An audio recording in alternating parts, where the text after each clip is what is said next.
In this chapter, we're going to build a series of small iPhone web apps. We'll explore a variety of techniques like touching and flicking and get into some serious JavaScript. So let's get started by setting up our base document. Now we have a web app right here that we're going to build, but before we get into it, I want to show you that you really want to get your images pre-sized before you bring them into a web app. This image is pretty big, so we don't really need that much size for a small web app. So we want to make sure that we crop it.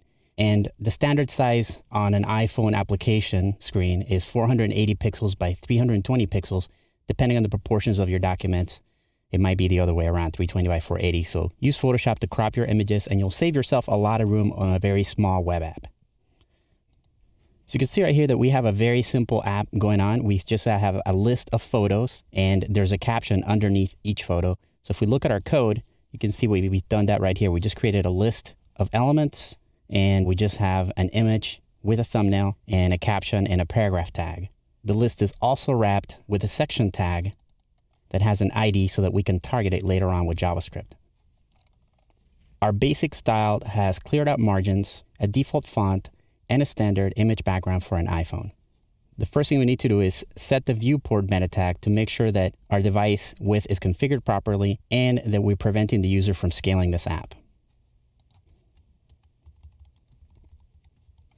So here we're using the viewport meta tag with a width of device width so that it adjusts to the device that we're looking in, and set an initial scale of 1 and a maximum scale of 1 and make sure that the user cannot scale this web app.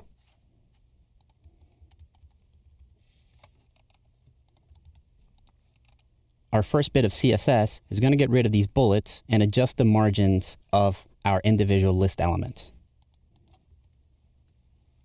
Next, we're going to add a little bit of style to our list item captions by getting rid of the margins in a normal paragraph, adjusting the font and the color, and giving the text a little bit of an embossed shadow.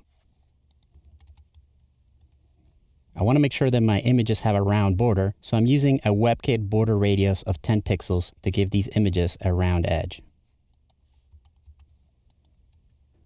Finally, we want to make sure these images move beside each other. So we have cleared out the padding and floated all the images to the left. As we add more icons, they'll just appear right next to each other on our web app. Creating an unordered list element is a great way to set up thumbnails. It provides for a very flexible layout that can be easily adjusted for different devices. In the rest of this chapter, we'll create an overlay that will darken part of the screen and our first bit of JavaScript to control clicks on our photos.